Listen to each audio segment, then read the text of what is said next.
Welcome back to the Serenity Dojo and our course on BDD with Cucumber and Serenity BDD.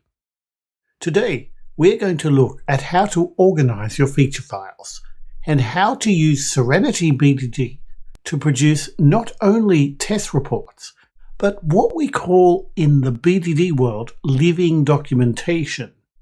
But what do we mean by living documentation? Well, most test reports focus on reporting which tests pass and which ones fail.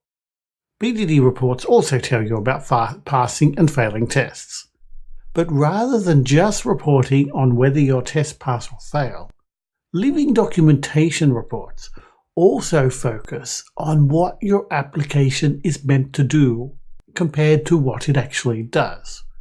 You can think of a good living documentation report as a little bit like a very detailed user manual, but one that is always up to date and one that gets generated automatically every time you build a new version of the application.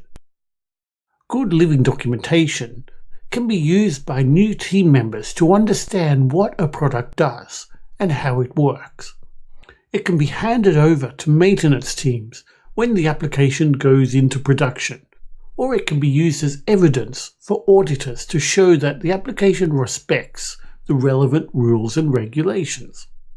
In Serenity BDD, you'll find the Living Documentation Reports underneath the Requirements tab. The one you can see here is the one that's generated in our Caffeinate Me app. As you can see, it contains a list of features that correspond to the feature files that are stored in our project. You can also get an idea of how many automated acceptance tests, how many scenarios each feature has, and how many of these pass. And this can give you quite a good idea of how much progress has been made on each feature. If you click on one of the features, say place an order, you'll go into the feature details page where you can see the scenarios that represent the acceptance criteria for that feature and the narrative text that describes the feature if you've given them one. Grouping features together in the same directory is fine if you only have a very small number of features, but it quickly becomes messy for anything beyond a very small application. It's much easier to understand and to talk about the requirements if we add some structure. You can organize your features any way you like and call the layers whatever you want. It's really just a matter of grouping related features together to make the application as a whole easier to understand. One common way to organize features is in terms of capabilities. A capability describes something that will help our users achieve their goals. In our Caffeinate Me application, one capability might be the ability to allow customers to order a coffee remotely so that we can increase customer loyalty. Another might be to be able to make the coffees just in time for when the customer arrives to avoid wasting to avoid waste and to increase customer satisfaction. Another one might be to be able to manage our stocks more efficiently so that we can avoid buying too much decaffeinated coffee or too few croissants, for example. Capabilities describe the way that we can help our users achieve their goals.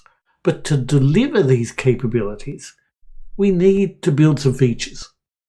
It often makes sense to group features underneath our capabilities.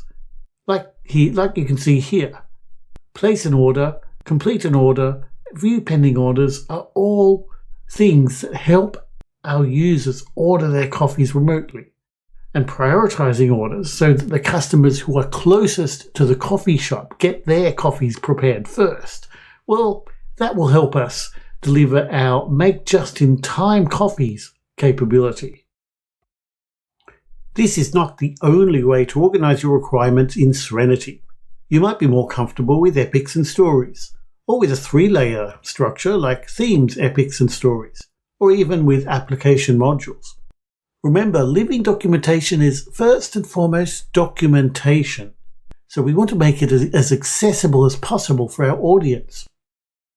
Serenity lets you configure what your requirement structure will look like in a number of ways. We'll see how this works later on in the module. But first, let's see how we can reorganize the features that we have in our Caffeinate Me application into capabilities.